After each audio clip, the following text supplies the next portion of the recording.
नमस्कार दोस्तों, स्वागत है आपको चैनल पर। सबसे बड़ी खबर के साथ गुजरात के सामने मौजूद जहां पर चलेंगे। सबसे पहले और बड़ी अपडेट में आपको बताएंगे दोस्तों, ब्रजभूषण शरण सिंह को लेकर एक और बड़ा खुलासा हुआ है। बताएंगे आपको, अंतर्राष्ट्रीय रेसलर के बाद फिजियोथेरेपिस्ट ने बड़ा दावा कर दिया है, जिसके बाद बीजेपी के सांसद का बच पाना काफी मुश्किल होता जा रहा है। दोस्तों इसके साथ में आपको बताएंगे, देश के पहलवानों ने अपने महापंचायत के दौरान क्या कुछ बड़ी बातें कही है। बीजेपी सरकार को अल्टीमेटम फिर से दिया गया है। एशियन गेम को लेकर भी कही गई है बड़ी बात। साथ साथ आज अपनी शक्ति दिखाने के लिए ब्रजभूषण ने बुलाई है एक बड़ी बैठक। साथ साथ भारतीय जनता पार्टी के करीबी अजीत पवार को शरद पवार ने दिया है तगड़ा झटका। दोस्तों बताएंगे आपको, पार्टी में बड़ी जिम्मेदारी से दरकिनार किया गया है। इसी के साथ में भाजपा का केंद्रीय मंत्री गोडसे की तारीफ करता हुआ बड़ी बड़ी बातें करने लगा। दोस्तों जिसके बाद नरेंद्र मोदी से कांग्रेस पार्टी ने जल्द कार्रवाई करने की मांग की है, बाहर फेंकने के लिए कहा गया है। बताएंगे आपको, प्रधानमंत्री के बयान को लेकर जबरदस्त निशाना साधा जा रहा है। इसी के साथ में एक और राज्य के अंदर टूटने वाला है बीजेपी का गठबंधन। बताएंगे आपको, सहयोगी दल ने भारतीय जनता पार्टी से अलग होने के संकेत दिए हैं। इसके साथ ही बीजेपी सरकार बचाने के लिए निर्दलियों से कर रही है बातचीत। बताएंगे क्या है पूरी अपडेट। दोस्तों एक एक करके चलेंगे, सभी बड़ी खबरों की तरफ सारी बड़ी जानकारी आप तक पहुंचाएंगे। लेकिन उससे पहले अगर आप भी अपने देश के पहलवानों के साथ खड़े हैं और नाथुराम गोडसे को देश का पहला आतंकवादी मानते हैं, तो इस वीडियो को लाइक करके, लाल बटन दबाकर, चैनल को सब्सक्राइब करके, बेल आइकन दबाकर कमेंट बॉक्स में जय हिंद जय भारत जो लिखिएगा। दोस्तों चलते हैं सबसे पहले और बड़ी अपडेट की तरफ, जहां पर महिला पहलवानों के यौन शोषण के मामले को लेकर भारतीय जनता पार्टी के नेता ब्रजभूषण शरण सिंह की मुश्किलें और ज्यादा बढ़ गई है। दोस्तों दरअसल एक दिन पहले हमने आपको बताया था कि अंतर्राष्ट्रीय रेसलर ने किस तरीके से ब्रजभूषण शरण सिंह को लेकर बयान दिया था और बताया था कि महिला ब्रजभूषण शरण सिंह के साथ फोटो खिंचवाते हुए असहज महसूस कर रही थी। और इसके बाद उन्होंने कई और बयान दिए थे। दोस्तों अब जो जानकारी सामने आ रही है उसके अनुसार भारतीय जनता पार्टी के नेता की और मुश्किलें बढ़ने वाली है। दरअसल दोस्तों फिजियोथेरेपिस्ट परमजीत मलिक ने बयान देते हुए बड़ा खुलासा किया है। उन्होंने बताया कि कई सालों से महिला पहलवानों के साथ शोषण हो रहा है। ब्रजभूषण शरण सिंह महिला पहलवानों को लखनऊ और दिल्ली स्थित अपनी कोठियों पर बुलाते थे और जो महिला खिलाड़ी आने से मना कर देती थी उसको मैच खेलने से रोका जाता था। ब्रजभूषण पर लगे आरोप पर बोलते हुए परमजीत मलिक ने कहा कि देखो जी, आरोप 100% सही है, बल्कि आरोपी तो और भी कई लोग हैं, लेकिन बदनामी के कारण लड़कियां आगे नहीं आ पाती है। करीब 100 लड़कियां ऐसी होंगी जो प्रत्यक्ष या अप्रत्यक्ष रूप से इस चीज से प्रताड़ित हुई है। जैसा उनका मानसिक रूप से शोषण किया गया, शारीरिक रूप से भी शोषण किया गया है। परमजीत मलिक ने बताया कि किसी का नंबर काटकर किसी को डाल दिया, कई वर्षों से ऐसा होता आ रहा है, लेकिन हमारी सोसाइटी ऐसी है कि हमारी लड़कियों की बदनामी हो जाएगी। जबकि ये जो शब्द है ना शोषण, तो लोग बदनामी से डरते हैं। बाकी जो आरोप लगा है वो 100% सच है। कुल मिलाकर दोस्तों फिजियोथेरेपिस्ट की ओर से ये बयान कहीं ना कहीं भारतीय जनता पार्टी के सांसद की और ज्यादा मुश्किलें बढ़ाने वाला है, क्योंकि इंटरनेशनल रेफरी ने भी इसी तरीके का बयान देते हुए ब्रजभूषण को लेकर बड़े खुलासे किए थे। साथ साथ दोस्तों पहलवानों के समर्थन में शनिवार बीते दिन हरियाणा के सोनीपत में महापंचायत का आयोजन किया गया। इस दौरान पहलवान साक्षी मलिक ने कहा कि हम एशियन गेम तभी खेलेंगे जब ये सारे मुद्दे सुलझाए जाएंगे। पहलवान यौन शोषण के आरोप को लेकर भारतीय कुश्ती महासंघ के निवर्तमान अध्यक्ष ब्रजभूषण शरण सिंह की गिरफ्तारी की मांग कर रहे हैं। महापंचायत में फैसला लिया गया कि सरकार 15 जून तक कोई निर्णय नहीं लेती है तो आगे की रणनीति का ऐलान महापंचायत करेगा। साक्षी मलिक ने कहा कि ब्रजभूषण की गिरफ्तारी होनी चाहिए, वो जब तक बाहर रहेगा तब तक लोग उससे डरते रहेंगे, उसकी जांच होनी चाहिए। हमें समर्थन मिल रहा है, हम सच्चाई की लड़ाई लड़ रहे हैं। कुछ फेक न्यूज फैलाकर हमारे आंदोलन को कमजोर करने की कोशिशें भी की जा रही है। महापंचायत शुरू होने से पहले बजरंग पूनिया ने कहा कि सरकार के साथ जो भी बातचीत हमने की है उसे हम अपने लोगों के बीच में रखेंगे जो हमारे समर्थन में खड़े हैं, चाहे वो संगठन हो या फिर खाप पंचायत हो, उनके सामने ये सारी बातचीत रखी जाएगी। खिलाड़ी खाप पंचायतों से चर्चा के बाद आगे की रणनीति तय करेगी। यानी दोस्तों ये बात कही जा रही थी कि पहलवानों ने अकेले में जाकर मंत्रियों से मुलाकात की है, तो ऐसा बिल्कुल नहीं है। उन्होंने खाप पंचायत और संगठनों से इस बारे में पहले ही चर्चा की थी। साथ साथ गोडसे को भारतीय जनता पार्टी के केंद्रीय मंत्री ने बेशर्मी के साथ भारत माता का सपूत बता दिया, जिसके बाद कांग्रेस पार्टी फायर हो गई है। दोस्तों सिब्बल ने ट्वीट करते हुए लिखा कि आरएसएस स्वतंत्रता की लड़ाई में नहीं थी, आरएसएस की सोच ही बीजेपी की सोच है। जो कुछ गिरिराज सिंह ने कहा है वो सरकार की मंशा को दिखाता है। यह मानसिकता महात्मा गांधी के सिद्धांतों के खिलाफ है। ऐसा है तो सभी हत्यारे भारत माँ के सपूत है और निर्भया के हत्यारे भी भारत माँ के सपूत है। एक तरफ मोदी जी कहते हैं कि हम गांधी जी के रास्ते पर चलते हैं और उनके मंत्री जो उनके मंत्रिमंडल में है वो खुले आम हत्यारों को भारत माता का सपूत बता रहे हैं। कांग्रेस पार्टी ने प्रधानमंत्री मोदी की वो तस्वीर शेयर की है जिसमें वह महात्मा गांधी के मूर्ति के सामने पुष्प अर्पित करते हुए माथा टेक रहे हैं। कांग्रेस पार्टी ने लिखा कि आज हम प्रधानमंत्री नरेंद्र मोदी को एक चुनौती देते हैं, इन दो में से एक काम आपको करना होगा। अपनी पार्टी में गोडसे समर्थकों को या तो बाहर निकाल फेंकिए या महात्मा गांधी के आगे नतमस्तक होकर ढोंग करना बंद करिए। गांधी जी के इस देश में गोडसे के उपासकों की कोई जगह नहीं है। मोदी जी फैसला आपके हाथ में है। यही तय होगा कि आप गोडसे समर्थकों के खिलाफ कार्रवाई करेंगे या फिर गोडसे समर्थकों के समर्थन में रहेंगे। कुल मिलाकर दोस्तों प्रधानमंत्री नरेंद्र मोदी के द्वारा जो बातें कही जाती है उसे लेकर कांग्रेस पार्टी ने स्पष्टीकरण देने को कहा है। यानी प्रधानमंत्री मोदी ने प्रज्ञा ठाकुर के बयान को लेकर 2019 में ही कहा था कि मैं कभी दिल से माफ नहीं कर पाऊंगा। उसके बाद लोगों को लगा कि शायद कोई कार्रवाई की जाएगी, लेकिन कार्रवाई होनी तो दूर की बात, प्रज्ञा ठाकुर बार बार गोडसे को भारत का देशभक्त बताने लगी और इसके बाद दोस्तों प्रधानमंत्री मोदी और बीजेपी की ओर से कोई कार्रवाई नहीं की गई है। यानी बीजेपी की ओर से मूक समर्थन दिया जा रहा है गोडसे के समर्थकों को। आप लोग किस पर जो भी राय हो लिखकर जो बताएगा। साथ साथ कांग्रेस पार्टी के अध्यक्ष मल्लिकार्जुन खड़गे ने मणिपुर में करीब 1.25 महीने से जारी हिंसा पर प्रधानमंत्री मोदी की अड़िग चुप्पी को लेकर सवाल खड़े किए और कहा कि आपकी खामोशी लोगों के घाव पर नमक छिड़क रही है। मणिपुर में लगातार जारी हिंसा की घटनाओं पर प्रधानमंत्री मोदी की ओर से एक टिप्पणी नहीं की गई, बल्कि घटनाओं के बीच केंद्र सरकार ने शनिवार को राज्यपाल की अध्यक्षता में एक शांति समिति के गठन की घोषणा की है। हालांकि राज्य में हिंसा पर प्रधानमंत्री मोदी ने अब तक कोई बयान नहीं दिया है। कांग्रेस पार्टी के अध्यक्ष मल्लिकार्जुन खड़गे ने प्रधानमंत्री नरेंद्र मोदी पर निशाना साधते हुए कहा कि प्रधानमंत्री मोदी जी 3 मई 2023 को मणिपुर में सबसे पहले हिंसा भड़की। आपको केंद्रीय गृह मंत्री अमित शाह को राज्य में भेजने में लगभग 1 महीने का समय लगा। गृह मंत्री के जाने के 8 दिन के बाद भी मणिपुर में हिंसा जारी है। खड़गे ने आगे कहा कि पूर्वोत्तर राज्य के लिए तथाकथित एक्ट ईस्ट नीति के समर्थन के नाते मणिपुर में हिंसा पर आपको अड़िग चुप्पी लोगों के घाव पर नमक छिड़कने जैसी है। प्रधानमंत्री के रूप में कम से कम आप शांति की अपील तो कर ही सकते हैं। आपने मणिपुर को धोखा दिया है। दरअसल दोस्तों भाजपा के लोग कहते हैं कि कांग्रेस पार्टी के शासन के समय में लुक ईस्ट पॉलिसी चला करती थी, यानी केवल उत्तर पूर्व के राज्यों को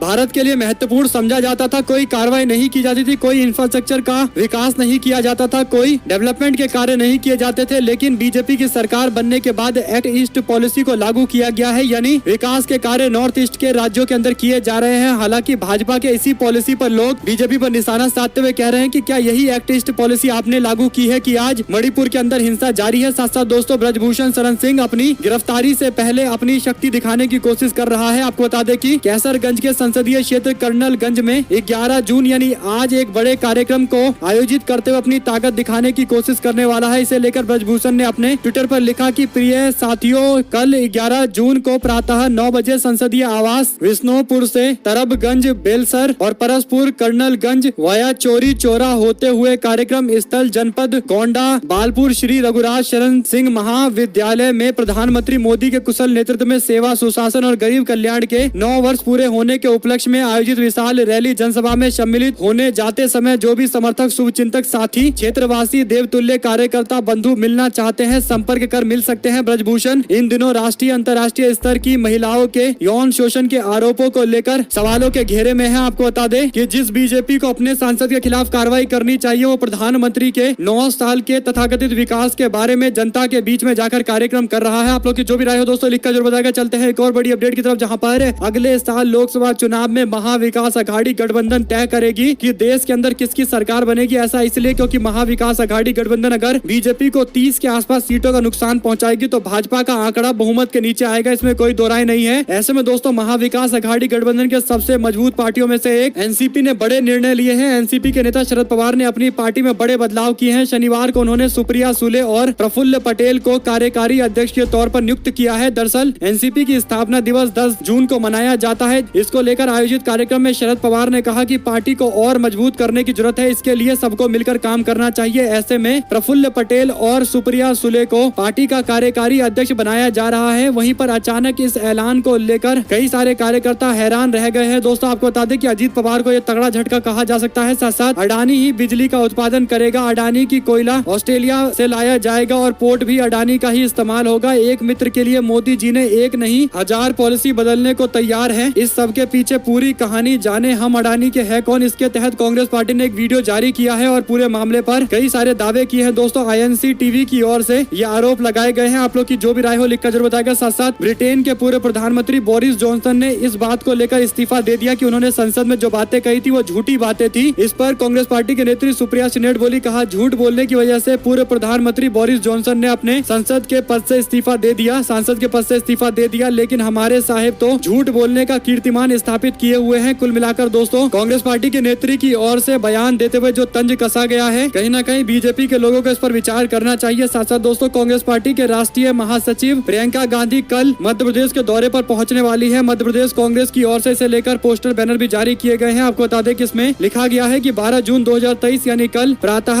आगमन के पश्चात मां नर्मदा की पूजा अर्चना की जाएगी। स्थान गावरी घाट होगा। होगा। इसके बाद 10:30 बजे के आसपास रानी दुर्गावती की प्रतिमा पर माल्यार्पण किया जाएगा। भंवरताल गार्डन में जाकर 11 बजे जनसभा को संबोधित करेंगी प्रियंका गांधी। स्थान शहीद स्मारक गोल बाजार। कांग्रेस पार्टी ने अपनी तैयारियों को और मजबूती से आगे बढ़ाने के लिए कर्नाटक के deputy chief minister DK Shiv Kumar को 2 दिनों के दौरे के लिए मध्य प्रदेश भेजा है। कांग्रेस पार्टी के नेता डीके शिव कुमार लगभग 2 बजे दोपहर को शनिवार को मध्य प्रदेश पहुंच चुके हैं। जो जानकारी सामने आई है उसके अनुसार शिव कुमार बंगला मुखी मंदिर जाएंगे और इसके बाद पीतम्बरा पीठ में जाकर संतों का आशीर्वाद लेने के बाद प्रचार प्रसार को शुरू कर सकते हैं। दरअसल दोस्तों इंदौर के बाद उनका उज्जैन में भी यात्राएं हो सकती है। कुल मिलाकर मध्य प्रदेश के अंदर कांग्रेस पार्टी एक नए विचार के साथ नेता को आगे रखना चाहती है और इसीलिए डीके शिव कुमार को चुना गया है। प्रियंका गांधी की यात्रा से पहले वो पार्टी की तैयारियों के बारे में जायजा भी लेंगे। साथ साथ दोस्तों हरियाणा की पॉलिटिक्स में जबरदस्त ट्विस्ट सामने आया है। आपको बता दें कि हरियाणा में बीजेपी और जननायक जनता पार्टी के बीच में खींचतान अभी कम नहीं हुई है। दोनों के बीच में जुबानी जंग और तेज होती जा रही है। इस बीच बीजेपी के प्रदेश के प्रभारी बिप्लब देव ने गठबंधन का जोड़ तोड़ लगाने में जुटने का फैसला लिया है। बीजेपी के बड़े बड़े नेता इस दारोमदार में लग गए हैं कि जैसे तैसे निर्दलीय विधायकों को अपने साथ में लाया जाए। बिप्लब देव निर्दलीय विधायक सोमवीर सांगवान, रणधीर गोलन और धर्मपाल गोदर के साथ साथ राकेश दौलताबाद से मुलाकात कर चुके हैं। वहीं पर हरियाणा लोक पार्टी के विधायक गोपाल कांडा भी बिप्लब देव से मुलाकात कर चुके हैं। मीडिया रिपोर्ट की माने तो इन विधायकों का कहना है कि वो पहले से ही सरकार के साथ में हैं। कुल मिलाकर दोस्तों भारतीय जनता पार्टी के पास हरियाणा में 41 विधायक है। बीजेपी को सरकार में रहने के लिए 46 विधायकों का समर्थन चाहिए। बीजेपी के पास 41 विधायक है और जननायक जनता पार्टी के पास 10 विधायक थे, तो कुल मिलाकर 51 विधायकों का समर्थन बीजेपी को मौजूद था। लेकिन अगर जननायक जनता पार्टी भारतीय जनता पार्टी से अलग होती है तो बीजेपी को सरकार में रहने के लिए 5 के 5 निर्दलीय विधायकों का समर्थन लेना पड़ेगा और बीजेपी के लिए यही सबसे बड़ा चैलेंज है। देखते हैं दोस्तों क्या बीजेपी वाकई दुष्यंत चौटाला की पार्टी के साथ गठबंधन तोड़ेगी। जो भी अपडेट आएगी आप लगातार पहुंचाते रहेंगे। वहीं पर नाथुराम गोडसे को भारत का सपूत बताने पर केंद्रीय मंत्री गिरिराज सिंह की जमकर आलोचना की गई। उसके बाद जब केंद्रीय मंत्री गिरिराज सिंह को लगा कि वो फंस गए हैं तो अब औरंगजेब और बाबर के नाम का इस्तेमाल करते हुए अपने बयान को जस्टिफाई करने की कोशिश करते हुए कह रहे हैं कि गोडसे भारत के सपूत थे, औरंगजेब और बाबर की तरह आक्रांता नहीं थे। आप लोग इस बयान पर क्या कुछ राय देना चाहते हैं दोस्तों लिखकर जरूर बताएगा। साथ साथ मध्य प्रदेश के सीएम शिवराज सिंह चौहान ने महिला सशक्तिकरण की दिशा में लाडली लक्ष्मी योजना लागू की है। इस तरीके से प्रचार करते हुए बीजेपी के मंत्री नजर आए। जैसे ही बीजेपी के मंत्रियों ने अपनी पार्टी का प्रचार किया वैसे ही सोशल मीडिया पर उनके ट्विटर के डीपी से ब्लू टिक हटा लिया गया है, यानी ऑफिशियल मार्क जो होता है ब्लू टिक उसे हटा लिया गया है। दोस्तों साथ साथ राजस्थान के अंदर गहलोत सरकार की योजना से घबराई बीजेपी ने बदल दी अपनी रणनीति। आपको बता दें कि अशोक गहलोत चुनाव के मद्देनजर जनता को राहत पहुंचाने के लिए कई बड़े निर्णय ले चुके हैं। दरअसल दोस्तों सबसे पहले उन्होंने पुरानी पेंशन स्कीम को लागू करने का वादा किया था तो उसे लागू कर दिया है। वहीं पर 500 रुपए के सिलेंडर देने के जो वादे उन्होंने किए थे उसे भी पूरा कर दिया। 1,36,00,000 महिलाओं को 3 साल के इंटरनेट के साथ फ्री स्मार्टफोन और 25 लाख रुपए के चिरंजीवी स्वास्थ्य बीमा योजना लागू कर दी है। और यही बीजेपी के लिए सबसे बड़ी चुनौती है दोस्तों। भारतीय जनता पार्टी को भी अब इसी तरीके के वादे करने पड़ेंगे अगर चुनाव में बने रहना है। तो कांग्रेस पार्टी के पक्ष में लगातार माहौल बनता जा रहा है और तमाम सर्वे में साफ तौर पर देखा जा सकता है जहां पर अशोक गहलोत के समर्थन में 70% लोग अपना बयान दे रहे हैं। दरअसल दोस्तों गैस सिलेंडर के दाम 500 रुपए करने और फ्री स्मार्टफोन के साथ साथ जो महंगाई को लेकर महंगाई राहत कैंप चलाया जा रहा है इसका व्यापक असर देखने को मिल रहा है। यही बड़ा कारण है कि सचिन पायलट को कांग्रेस पार्टी कोई बड़ी जिम्मेदारी देने की जगह अशोक गहलोत के नाम पर ही चुनाव लड़ने की तैयारी कर रही है। आप लोग इस पर जो भी राय हो लिखकर जरूर बताएगा। दरअसल दोस्तों जैसे ही मध्य प्रदेश के चुनाव नजदीक आए हैं वैसे ही भारतीय जनता पार्टी की सरकार ने एक योजना लागू की है। इस योजना का नाम है मुख्यमंत्री लाडली बहना योजना, जिसमें 1,25,00,000 लाडली बहनों के खाते में 1,000 रुपए ट्रांसफर किए जाएंगे। यानी दोस्तों कम से कम 1,500 करोड़ रुपए डायरेक्ट बेनिफिट ट्रांसफर के तहत भेजे जाएंगे। यानी जिस राज्य पर प्रति व्यक्ति लगभग 41,000 रुपए का कर्ज चल रहा है उस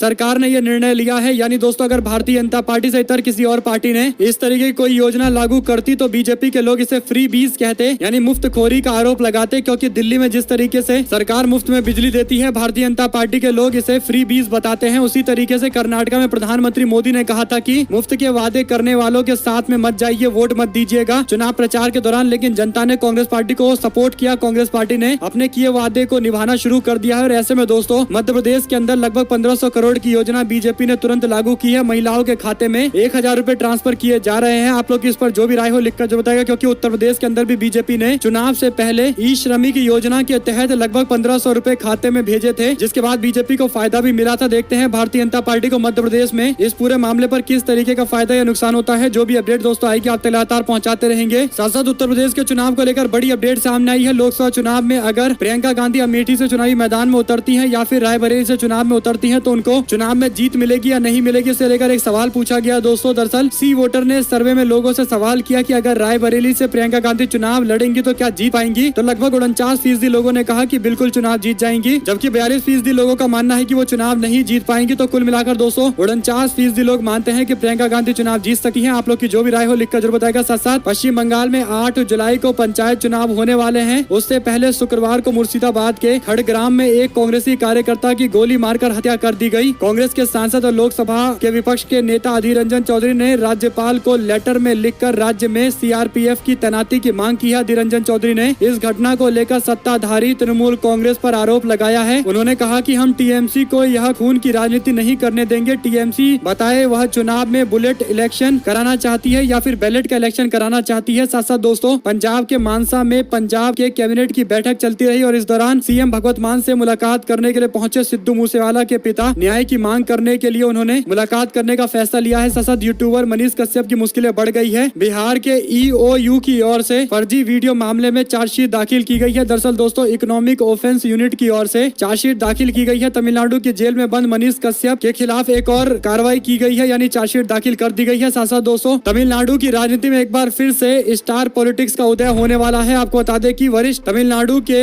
एक्टर थालापति विजय ने बड़ा फैसला लिया है। वह अपनी एक पार्टी लॉन्च करने जा रहे हैं। 2024 के चुनाव के मद्देनजर ये बड़ी अपडेट है। इससे कई पॉलिटिकल पार्टी का खेल बिगड़ सकता है। आपको बता दें कि इंडियन एक्सप्रेस की ओर से ये बड़ा खुलासा किया गया है। साथ साथ दोस्तों 2024 से पहले बीजेपी की स्ट्रेटजी में बड़ा शिफ्ट हुआ है। पुराने सहयोगियों को साथ में लाने का प्रयास भारतीय जनता पार्टी कर रही है। इसके लिए सबसे पहले जेडीएस से संपर्क साधा गया, उसके बाद मायावती की पार्टी से भी संपर्क साधा जा रहा है। जो जानकारी सामने आई है जगन मोहन रेड्डी से भी संपर्क साधे जा रहे हैं। पंजाब के अंदर शिरोमणि अकाली दल से भी संपर्क साधा जा रहा है। साथ साथ दोस्तों गुजरात के पाटन पहुंचे अमित शाह बोले राहुल बाबा जब भी वेकेशन के लिए विदेश पर जाते हैं तो भारत की बुराई करते हैं। दरअसल दोस्तों राहुल गांधी भारतीय अमेरिकी लोगों से मुलाकात करने के लिए पहुंचे हैं, लेकिन बीजेपी के नेता और गृह मंत्री अमित शाह का दावा है कि वो वेकेशन पर गए हैं। यानी आप समझ सकते हैं कि लोगों से मुलाकात करना, अपने लोगों से बातचीत करना, लोकतंत्र के बारे में जानकारी इकट्ठा करना और लोगों को भारत के बारे में बताना, उसे वेकेशन बता रहे हैं अमित शाह। साथ साथ दोस्तों ये पार्टी का आंतरिक मामला है। अशोक गहलोत ने सचिन पायलट के साथ मतभेद दूर होने के संकेत दिए थे। 2018 में राजस्थान में कांग्रेस के सत्ता में आने के बाद से ही अशोक गहलोत और सचिन पायलट के बीच में मतभेद खुलकर सामने आते रहे। सचिन पायलट तब काफी मान मनोबल के बाद उप मुख्यमंत्री बनने पर सहमत हुए थे और उसके बाद जब ये जानकारी दी जा रही है कि आज सचिन पायलट की ओर से बड़ा निर्णय लिया जा सकता है तो केसी वेणुगोपाल ने कहा कि ऐसा कुछ भी नहीं होगा, उनसे हमारी बातचीत हो गई है, वो कोई ऐसा निर्णय नहीं लेने जा रहे हैं। साथ साथ बिहार की पॉलिटिक्स में पशुपति पारस और चिराग पासवान की राजनीति में एक और नया मोड़ आया है। दोस्तों दरअसल सांसद वीणा देवी की एंट्री हो गई है। उन्होंने चिराग पासवान के प्रति नरम रुख अपनाते हुए उन्हें नसीहत दी है। हाजीपुर सीट को लेकर केंद्रीय मंत्री पशुपति पारस और चिराग पासवान के बीच में राजनीतिक लड़ाई में अब सांसद वीणा देवी की एंट्री हो गई है। वीणा देवी ने शनिवार को बड़ा बयान देते हुए कहा कि आपसी लड़ाई को ईगो न बनाए और दोनों एक साथ हो जाए, हम लोगों का यही विचार है। स्वर्गीय रामविलास पासवान की कर्मभूमि हाजीपुर क्षेत्र पर दावे को लेकर चाचा पशुपति पारस और भतीजे चिराग पासवान के बीच में विरासत की लड़ाई तेज है। साथ साथ दोस्तों जब आर्टिकल 370 हटा था तब कहां पर थे अरविंद केजरीवाल। उमर अब्दुल्ला से समर्थन मांगने पर अरविंद केजरीवाल पर बरसे उमर अब्दुल्ला। कहा जब 370 हटा तो उनकी पार्टी ने समर्थन किया तो हम कैसे आज अरविंद केजरीवाल की मांगों का समर्थन कर सकते हैं। साथ साथ बीजेपी जेजेपी के बीच में खटपट जारी है और ऐसे में मुख्यमंत्री की ओर से एक बड़ा बयान सामने आया है। दोस्तों मुख्यमंत्री खट्टर ने बयान दिया है। सीएम मनोहर लाल खट्टर ने कहा कि सरकार गठबंधन की चल रही है, हम सरकार चला रहे हैं और आगे भी संगठन क्या सोचता है वो खुद तय करेगा कि हमें कैसे आगे बढ़ना है। यानी भारतीय जनता पार्टी के मुख्यमंत्री खुलकर नहीं बोल रहे हैं कि हमारा जननायक जनता पार्टी के साथ में गठबंधन है या फिर गठबंधन तोड़ने पर हम विचार कर रहे हैं। वो कह रहे हैं कि संगठन को विचार करना है कि क्या निर्णय लिया जाएगा। यानी भारतीय जनता पार्टी के संगठन पर ये बातें छोड़ दी गई है। साथ साथ दोस्तों पत्रकार पर भड़की स्मृति ईरानी बोली मेरे क्षेत्र का अपमान करोगे तो आपके मालिक को फोन करूंगी। यानी अखबार वाले पर आरोप लगाते हुए इस तरीके से स्मृति ईरानी धमकी देती नजर आई कि लोगों ने सोशल मीडिया पर वीडियो शेयर करते हुए कहा कि मंत्री अपने अहंकार में ऐसे डूबी हुई है और लोगों को डराने की कोशिश कर रही है। आप लोग इसकी जमकर आलोचना कर रहे हैं। वहीं पर कैलाश विजयवर्गीय बोले कहा कांग्रेस हमारी नकल कर रही है। दरअसल दोस्तों मध्य प्रदेश के अंदर चुनाव के मद्देनजर भागवत कथाओं का जमकर आयोजन किया जा रहा है। प्रत्याशी अपने अपने क्षेत्रों के अंदर भागवत कथाएं करवा रहे हैं, जिसके बाद